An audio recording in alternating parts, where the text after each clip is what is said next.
Amados irmãos, a paz do Senhor Jesus Cristo, sejam bem-vindos à lição de número 10. Estamos chegando no final do nosso livro, meus irmãos. Que bênção, encerrando mais uma matéria. Hoje vamos estudar considerações sobre o tempo, depois a teologia e a história e, finalmente, a teologia e o futuro. Então, graças a Deus, nós teremos aí bastante conteúdo, mas chegando ao final. Espero que os irmãos tenham gostado até aqui de estudar esse livro, um livro muito importante para a história da nossa instituição, da ETAD. Foi ele escrito pelo nosso amigo, missionário pastor Paul Porta. Ele dedicou 3 décadas da sua vida, embora fosse australiano, ao ensino teológico no Brasil. É um nome pouco conhecido fora do contexto educacional teológico. Não é um nome tão conhecido dentro das igrejas, mas certamente é um dos nomes que será mais lembrado na eternidade, especialmente pelo nosso Deus, quando se tratar sobre o trabalho do ensino em terras brasileiras. Eu louvo a Jesus pela vida do pastor Paulo, agradeço a Deus pelo seu existir. Foi uma honra muito grande trabalhar com ele nesse material. Mas hoje vamos falar sobre as considerações a respeito do tempo. Tempo na história, a teologia e o tempo, e os tempos que há. Tempo cronológico, tempo psicológico. Por que isso é importante? Para que nós possamos entender como realmente a palavra de Deus aplica e mostra o passar do tempo. E uma coisa que parece tão simples, não é, irmão? Puxa, mas tempo, relógio, calendário, que complicação é essa? Já vão esses teólogos criar problema. Acontece que quando estamos falando a respeito da teologia, da palavra de Deus, do ensino das Escrituras, nós estamos sempre sob um ataque muito severo. E esses ataques ideológicos deformam o modo como as pessoas entendem o tempo, a sua existência e a vida. Então, vamos começar falando sobre o chamado tempo histórico. Eu vou desenhar aqui no nosso quadro uma coisa que você já viu, você conhece bem. Todos nós, quando estávamos na escola, víamos o nosso professor de história no quadro desenhar um trocinho chamado linha do tempo.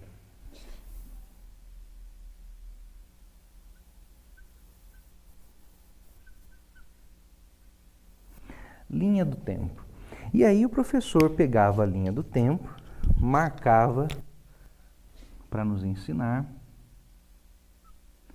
que aqui era o ano do nascimento de nosso Senhor, Jesus. Então daqui para cá nós temos tudo aquilo que aconteceu depois de Cristo. Daqui para cá o que aconteceu antes de Cristo. Os irmãos sabem bem, lembram-se bem, que daqui da esquerda para a direita, a data vai aumentando. E para cá, ela aumenta também. Só que para fazer a diferença, a gente acrescenta antes ou depois de Cristo. Quer dizer que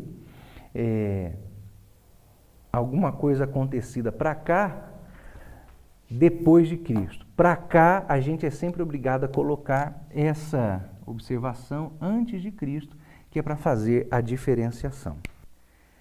Mas essa linha do tempo tem sido muito questionada pelos historiadores, porque eles fazem alguns argumentos que, quando escutamos, até parecem fazer algum sentido. O que eles costumam dizer? Quando nós fazemos uma linha do tempo, estamos fazendo querer crer, por exemplo, que o Israel de Davi é o mesmo Israel de hoje.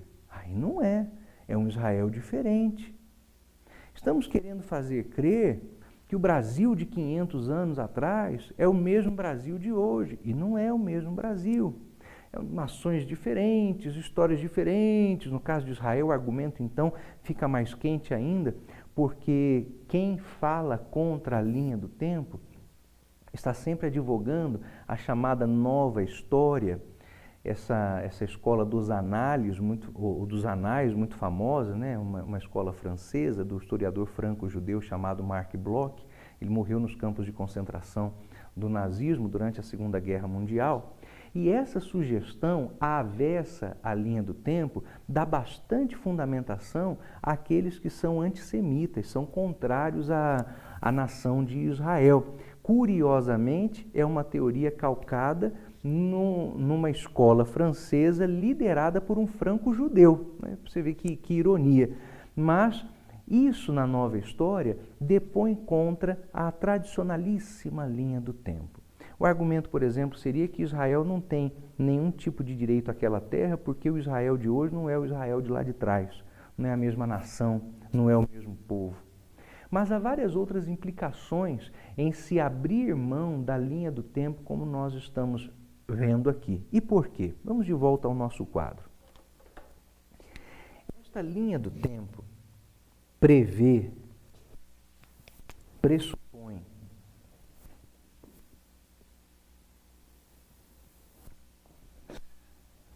um começo e um fim para as coisas. Biblicamente, a melhor forma de representar o tempo é assim. Porque nós observamos as coisas a partir de seu começo, progredindo para um ápice que nós conhecemos como a consumação dos séculos. É assim mesmo que, biblicamente, a gente ensina e descreve o tempo. Mas não é mais a teoria histórica usada e preferida.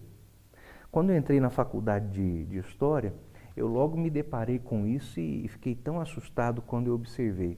Isso estava sendo substituído por uma outra coisa, chamada de espiral histórica. Embora, queridos irmãos, nós tenhamos a impressão de que é só um desenho, uma linha e um caracol, como é que isso pode ser complicado? Que tipo de heresia está escondida aí? Eu vou explicar aos irmãos. Aqui, como eu falei, nós estabelecemos teoricamente e estabelecemos biblicamente um começo e a expectativa de um fim na consumação dos séculos. Mas a substituição não é apenas gráfica, ela é ideológica. Porque a espiral histórica pressupõe uma continuidade indefinida do tempo histórico, sem consumação. A gente olha as coisas às vezes, irmãos, e não percebe o que há por trás delas. E não vai pensar que eu sou um teórico da conspiração, porque eu não sou, não. Muito pelo contrário, eu acho que eu tenho bem os meus pés no chão. Agora eu peço a Deus o discernimento. E uma coisa como esta, embora pareça apenas a mudança de um sentido gráfico, né? Tira a linha, põe um caracol, tem uma mudança ideológica profunda. Por quê? Preste bastante atenção. Aqui, a vida acaba, mas o mundo não, errado. A vida acaba, mas o tempo continua. Nesse caracol, não há previsão nesse sistema de fim do tempo. Aqui, queridos irmãos, como você já deve estar supondo, é o contrário. O tempo acaba, mas a vida continua. Pastor, não entendi, explica aí. Vou explicar. Vamos pensar que esse caracol está correto, tá bom? Vamos admitir que ele está correto, não é só um desenho de criança, não, realmente o caracol vai embora. É assim mesmo que é. Para pensar comigo um pouco. Se esse troço estiver correto, o tempo nunca tem fim. Você já ouviu falar que o Sol vai se extinguir daqui quanto tempo? 10 bilhões de anos. Irmão, 10 bilhões de anos é tempo para chuchu, hein? 10 bilhões.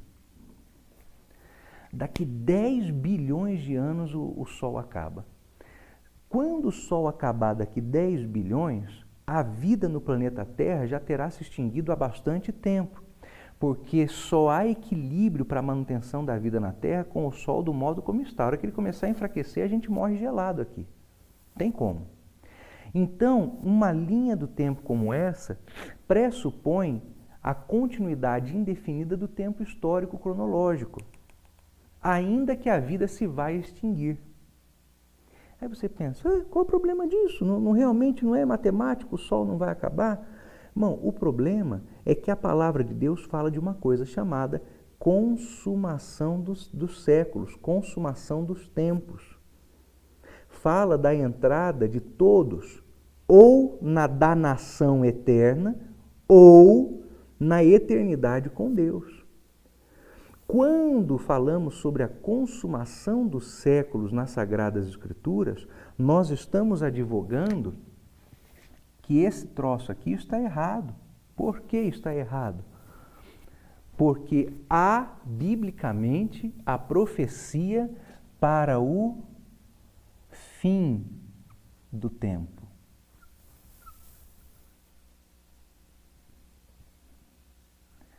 No céu não entra pecado e nem relógio. Lá no céu, estaremos em uma dimensão que é fora da temporal. A vida continua, o tempo acaba.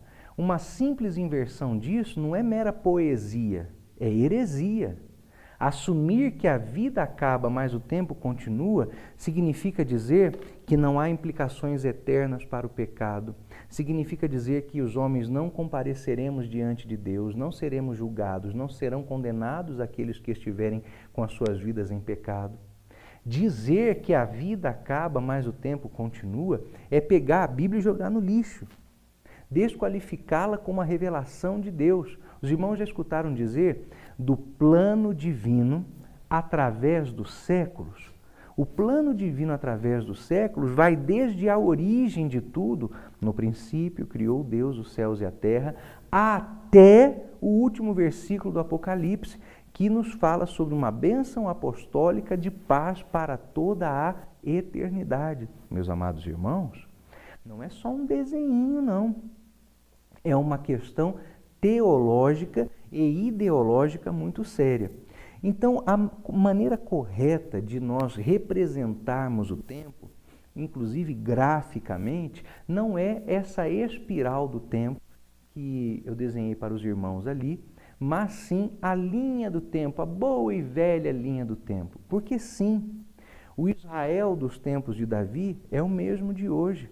Esse Israel viveu a esperança messiânica, esse Israel foi levado para o cativeiro, retornou em 3 levas, inclusive liderado por Esdras e Neemias, passou pelo período interbíblico, viu o nascimento do Senhor Jesus, recusou o seu Salvador, porque ele veio para os que eram seus e os seus não o receberam.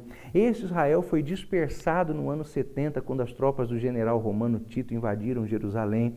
Esse Israel ficou fora de sua terra do ano 70 até o século XIX, quando o sionismo começou a retomar e a avivar no coração de todos os hebreus o retorno a Jerusalém. Esse Israel quase foi destruído nos anos 1940 por causa do nazismo, mas foi reafirmado como nação por Deus em 1948, no dia em que se cumpriu a profecia de Isaías. Quem jamais ouviu dizer que uma nação fosse dada à luz em um único dia, que foi o que aconteceu na ONU, quando Israel teve posse reconhecida, não por Deus, porque Deus já lhes havia dado isto, mas pelos homens daquela terra. É o mesmo Israel. Quando nós descartamos a linha do tempo, nós passamos então a separar, a descontinuar a a macrohistória, a teohistória, o domínio de Deus da história, para fragmentar a história em pedacinhos, sem muita conexão uma com um pedaço com o outro, ainda que a teoria histórica vigente diga que não, que é o contrário. Ah, não, estamos vendo o macro, estamos vendo tudo. Na verdade, está se vendo uma microhistória que descontinua a teoria histórica e não vê relação dos fatos entre si nas suas implicações com o juízo eterno. Aí está o problema. Essa espiral, onde a vida acaba, mas o tempo continua, não reconhece a Deus, mas a linha do tempo antecipa não apenas o que já sabemos existir, que é um começo, mas prevê um fim, porque nela o tempo acaba, mas a vida continua na eternidade. Essa explicação que eu acabei de dar aos irmãos, posto que aparentemente curta, é a chave que abre o entendimento da lição de número 10. Então, o que recomendo aos meus irmãos nesse momento é que retomem essa lição, caso alguma coisa não lhes tenha ficado clara. Retomem este vídeo, para daí retornar ao texto. É uma lição especial porque, embora muito curtinha e fácil de entender, são pouquíssimas páginas, a lição mais curta do nosso livro, ela é o que permite entrar com melhor aproveitamento nas lições 11 e 12. Então, estou entregando para os irmãos nesse vídeo a chave que abre o entendimento da lição de número 10. Com isso que estamos explicando sobre a vida acabar e o tempo continuar, nessa espiral do tempo. Ou o tempo acabar, mas a vida continuar na linha do tempo, que é o que mais se aproxima da descrição bíblica da história, os irmãos vão poder acessar os conteúdos das lições finais do livro 11 e 12. Então assista ao vídeo de novo, caso você precise, é um vídeo bem curto, para depois retomar o texto da lição. Que quando entrarmos na lição de número 11, então nós vamos ver as provas históricas de que o tempo caminha para o seu fim. Mas não podemos entrar nas provas enquanto você não entender essa relação. Então leia de novo, assista de novo, porque na próxima aula nós vamos verificar os indícios escatológicos de que o tempo está acabando. Mas você precisa dessa chave hermenêutica para poder acessar o conteúdo das duas próximas lições. Eu me despeço dos irmãos aqui, louvando a Jesus pela sua vida, agradecendo a Deus pelo seu empenho no estudo e, em nome de Jesus, nós nos encontraremos na lição de número 11, se assim o nosso Deus nos permitir. Até lá então e que Deus te abençoe.